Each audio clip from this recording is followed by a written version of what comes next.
Hi friends, welcome to my channel. இன்றைக்கி ஒரு ஈஸியான ஒரு துவையல் ரெசிபி தான் பார்க்க போகிறோம். வாங்க எப்படி செய்யலான்னு பார்க்கலாம்.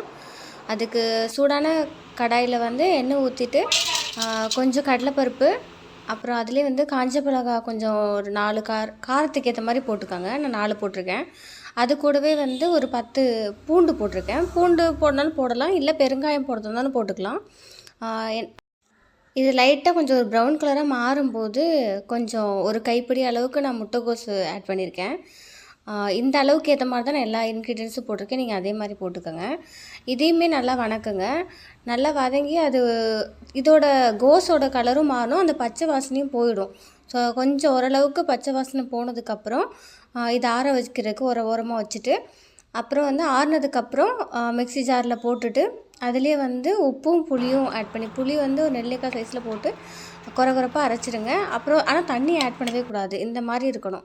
அதுக்கப்புறம் அரைச்சதுக்கப்புறம் இதில் தாளித்து போட்டுருங்க. எண்ணெய் கடுகு உளுந்து போட்டு தாளித்து போட்டாச்சு. நான் கொஞ்சம் ட்ரையாக இருக்கக்கூடாதுக்காக தாளிச்சிருக்கேன். இந்த மாதிரி செஞ்சு டேஸ்ட் பண்ணி பாருங்கள், கண்டிப்பாக பிடிக்கும். வீடியோ பிடிச்சிருந்தால் லைக் பண்ணுங்கள், ஷேர் பண்ணுங்கள், மறக்காமல் சப்ஸ்கிரைப் பண்ணிவிடுங்க. பாய்.